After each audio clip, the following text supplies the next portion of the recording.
Grand Matin Sud Radio, 7h, 10h, Jean-Marie Bordry. Vous écoutez Sud Radio, il est 8h10. Tout de suite, direction Angoulême, au lendemain de la stupeur, de la panique en quelque sorte.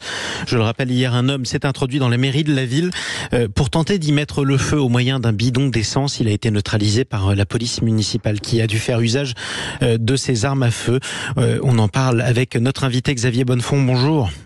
Bonjour. Soyez le bienvenu sur Sud Radio. Merci de nous accorder un peu de votre temps au lendemain de cet événement aussi invraisemblable et stupéfiant. D'abord, j'imagine évidemment que l'émotion est toujours vive au sein du personnel de votre mairie. Oui, extrêmement. Oui, le personnel est extrêmement choqué et la journée va être encore, je pense, évidemment compliquée et on se prépare évidemment à mettre en place tout un dispositif autant que nécessaire pour accompagner nos agents. Et pour accompagner ceux qui ont fait face à cet homme ou alors qui ont réagi. Concrètement, combien de temps a duré la scène ? Quand on lit les comptes rendus, on est frappé par la rapidité tant de l'attaque de cet homme que de la réaction de vos forces de police. Oui, écoutez, a priori ça a duré moins d'une demi-heure. Le temps peut paraître long dans pareille situation.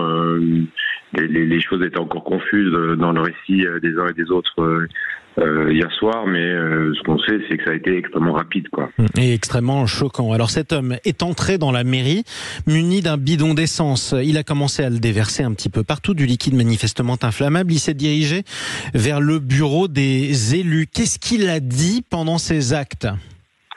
Écoutez, il n'a rien dit, c'est ça qui est d'autant plus surprenant et incompréhensible et peut-être inquiétant. C'est que celui-ci est arrivé en effet au niveau du service du bureau des élus. Il a été interpellé par des assistantes qui travaillent sur place dans ces locaux-là. Il ne leur a adressé aucun mot à part des regards noirs. Et c'est là, à ce moment-là, que devant elle, il s'est mis à déverser de l'essence dans le lieu, y compris dans leur bureau, y compris sur une de nos assistantes administratives. Et c'est ça ce qui a choqué évidemment nos assistantes. Elles étaient à un moment donné complètement tétanisées avant que l'une d'entre elles reprenne un peu ses esprits et encourage donc sa collègue à s'extraire du lieu, ce qui a permis ensuite d'avertir évidemment la police municipale qui est tout de suite intervenue. Alors elle est intervenue très rapidement. Elle a rapidement aussi compris qu'elle devait faire usage de son arme à feu. Écoutez, j'ai eu nos agents de la police municipale qui m'ont raconté qu'ils étaient face là encore à un homme qui ne répondait pas à leurs injonctions, qui visiblement ne se stoppait pas malgré l'utilisation d'un certain nombre de leurs équipements comme leur tonfa, vous savez le bâton que la matraque, sont on va équipés, le dire comme ça. Nos agents et était quelqu'un d'assez massif. Il était par ailleurs équipé de récipients avec de l'essence qu'il avait commencé à déverser. Il était équipé également d'une chaîne qu'il a utilisée à un moment donné contre nos agents. Et c'est vrai que après multiples essais et contacts, ils ont été obligés pour l'un d'entre eux d'utiliser leur arme à feu, ne serait-ce qu'aussi pour protéger évidemment son propre collègue, puisque celui-ci était au milieu notamment de l'essence, ouais, et pouvait être à tout moment aussi touché par le feu. Évidemment. Est-ce qu'à un moment cet homme a mis la main à un briquet ou une allumette ou a tenté d'allumer le liquide qu'il avait déversé partout ? Le feu a pris, clairement. Malgré les injonctions, il a continué ce qu'il était venu faire, jusqu'à évidemment allumer l'incendie.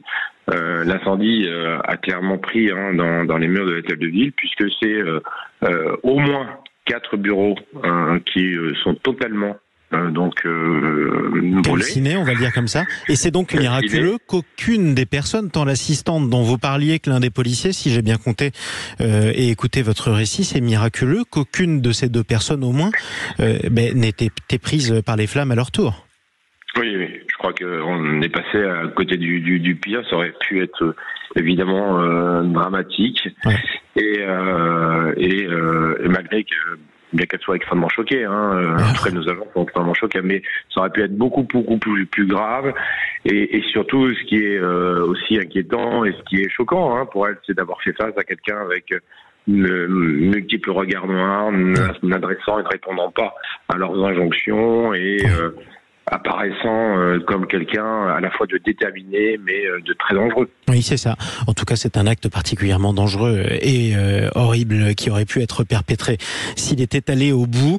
Bon, les policiers municipaux, on l'a dit, on l'ont neutralisé. Il est toujours en vie. Son pronostic vital a été, si j'ai bien compris, engagé. Son état a été jugé incompatible avec une garde à vue. Il a été blessé donc par ces tirs. J'imagine que vous vous félicitez d'avoir non seulement une police municipale, mais en plus de lui avoir permis d'avoir des armes à feu. Écoutez, c'était une décision pas facile prise donc en 2015. Donc ils sont en effet équipés après une série de formations. Ils sont équipés à Angoulême depuis donc 2016. C'est la première fois qu'une arme à feu sert au sein du service de police municipale, mais je me félicite en général et quasi quotidiennement d'ailleurs de la qualité de leur travail et d'avoir une police municipale, même si elle n'est pas aussi nombreuse que je souhaiterais parfois, d'être très professionnelle et cet événement le prouve encore. Et clairement, hier, elle a sauvé des vies. On est frappé quand même dans ce récit par la facilité avec laquelle cet homme, c'est évident, s'est introduit dans la mairie. Est-ce que vous allez renforcer les mesures de sécurité à l'entrée de votre édifice ?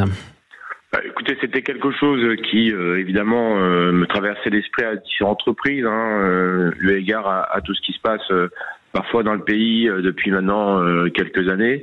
Mais c'est vrai que le dispositif actuel date maintenant d'il y a quelques années. Il convient certainement de le durcir, même si, je le rappelle, un hôtel de ville, c'est la maison commune. C'est pas Alcatraz ou je ne sais quel bâtiment qui doit être multi-sécurisé. Pour autant, on le voit bien, on doit aussi la sécurité de nos agents, on doit aussi la sécurité aux gens qui se déplacent en mairie pour faire l'usage du service public municipal. Et donc vous prendrez quoi comme mesure ? Écoutez, on va y travailler, on va regarder d'abord aussi ce qui se passe ailleurs pour celles et ceux qui ont pu déjà, on va dire, conforter les systèmes de sécurisation en termes d'accès, mais c'est quelque chose qui faisait, on va dire, l'objet d'échanges, puisque parfois on pouvait avoir le sentiment que, en cas de présentation d'un forcené, ce système, bien qu'il soit, on va dire, pertinent, pouvait apparaître parfois peut-être insuffisant. Et l'exemple d'aujourd'hui le montre, puisque un individu a profité de quelques secondes d'ouverture d'une porte, puisque celle-ci était ouverte pour permettre la sortie de personnes, pour passer en force et arriver au bureau des élus. Voilà, ça sera une leçon à tirer en tout cas de ce qui s'est passé. Merci beaucoup Xavier Bonnefond de nous avoir accordé un peu de votre temps. Remettez-vous de vos émotions, on vous le souhaite en tout cas, à vous comme au personnel de la mairie qui a vécu quand même un événement absolument traumatisant. Merci beaucoup. Merci. Vous êtes le maire d'Angoulême, je le rappelle. Il est 8h19 sur Sud Radio.